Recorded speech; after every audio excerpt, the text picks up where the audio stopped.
Hello students, yes, so in this video now I'll be explaining on one of the types of systematic risk, that is a purchasing power risk. So in my last video I have explained on what does market risk involve, how the diversification part over there is going to work, and what does interest rate risk consider, how it is going to affect the economy. So now we shall understand what is purchasing power risk is all about, right? So basically, purchasing power risk, it refers to the uncertainty which is uncertain in nature, right, of purchasing the power of money to be received. See, in simple words, if I will have to explain, purchasing power risk, it is the impact of inflation or deflation. Inflation or deflation, it talks about the movement of the prices. In terms of inflation, increase in the goods and services, that is the price of goods and services. On the other hand, you have deflation,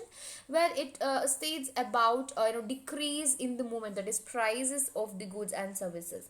See, like when we think of investment, as a postponement of the consumption, because I've told you investment, it is all subjected to deferred consumption. It's not like today I'm going to invest and I am going to generate the income or min the money out of it immediately, that is next immediate day or within 1 month. No, over a period of time which is deferred, where you are going to consume that particular income in the future, isn't it? So we can see that when a person purchases a stock, right, stock talks about a bunch of shares, a group of shares, collectively it is set as the stock. He has foregone the opportunity to buy some goods or the services, for as long as he owns the stock. See, if during the holding period, the prices on desired goods and services would rise, right, so the investor actually loses the purchasing power.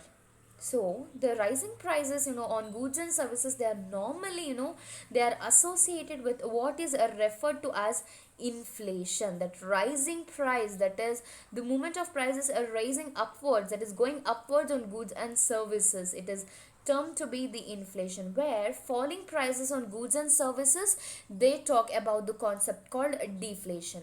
Both inflation and deflation, they are covered in all the encompassing term which is called as purchasing power risk. See, generally, like purchasing power risk has come to be identified with inflation in simple words, rising in prices, whereas rising in prices, deflation, falling in prices. So the incidence of declining the prices in most countries has been slight, right?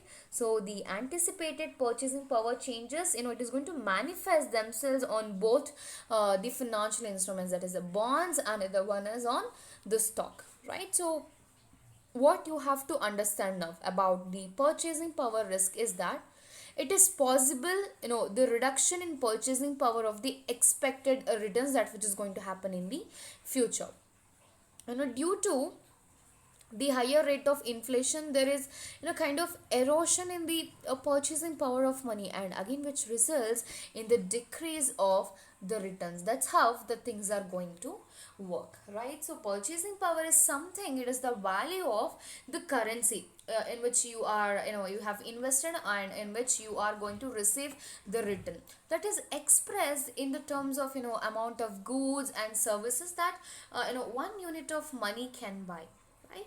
So the purchasing power is very important, because all else being equal, the inflation decreases the amount of the goods and services you would be able to purchase, isn't it? So the investment terms, like purchasing power is all about the dollar of the credit available to the customer, in order to buy the additional securities, right, against the existing marginal the securities in terms of brokerage account as well. So the purchasing power may also be known as currency buying power as well, right? So here you know the understanding the purchasing power is something. See, inflation, what it is going to do, it is going to reduce the value of a currency's purchasing power, isn't it? Because it is going to have the effect of an increase in the prices. And to measure the purchasing power in the traditional economic sense, you would compare the prices of the goods and services, which is against a price index, which is called as CPI, basically Consumer Price Index. One way, to think about purchasing power, it is to imagine. See, if you made the same salary as your grandfather 40 years ago, today you would need a much greater salary just to maintain the same quality of a living. That is basically the standard of living, isn't it? See, by the same token, a home buyer looking for homes 10 years ago, with a kind of, 3 lakh dollars to 50 lakh 50,000, 3 lakh 50,000 dollars price ranging, had more options to consider that people have it now, isn't it? So the purchasing power, it is going to affect every aspect of economics, from consumers buying goods to the investors and the stock prices on the particular shares of a company, to a country's economic prosperity is very important. And when a currency's purchasing power decreases due to the excessive inflation as such, serious negative economic consequences are going to arise. It increases, it is gonna include the rising cost of the goods and services, any kind of contributing to a high cost of living, that is a standard of living, and as well as the high interest rates, that which is going to affect the global market, and any kind of falling credit ratings as a result also. And again, this can also contribute to an economic crisis. That's how the things are going to work. See, as such, a country's government institutes the policies. And what does policies talk about? Policies give the set of the guidelines, right? So, and the regulations in order to protect, a currency's purchasing power and keep an economy absolutely healthy, right? So, one method, the monitor purchasing power is through the consumer price index. See, there is something called as a BLS, which stands for, the US Bureau of Labor Statistics. It measures the weighted average of prices of consumer goods and the services, right? The transportation, food, medical care, right? So this particular CPI, that is, it talks about the price and as the consumers, right? It is going to calculate by averaging these price changes, and it is used as a tool to measure what is the changes that is going to impact on the cost of a living, right? As well as considered a market for determining the rates, in terms of both the aspects, in terms of inflation and in terms of a deflation as well. So that's how the things are going to work here. And what you will have to understand with this concept is that, see, purchasing power, it is the amount of goods or it is the amount of services that a unit of currency can buy at a given point of time, right?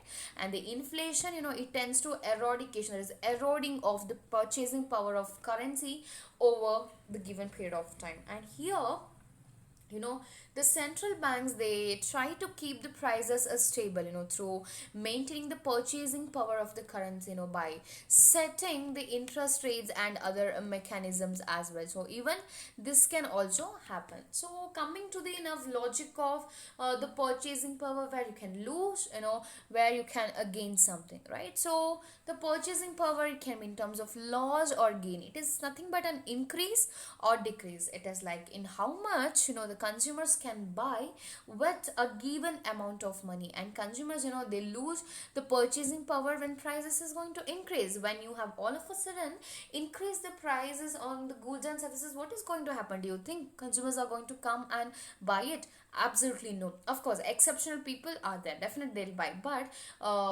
buying, the purchasing power is going to downturn, it is going to come down, and the gain purchasing power happens when the prices decrease, isn't it?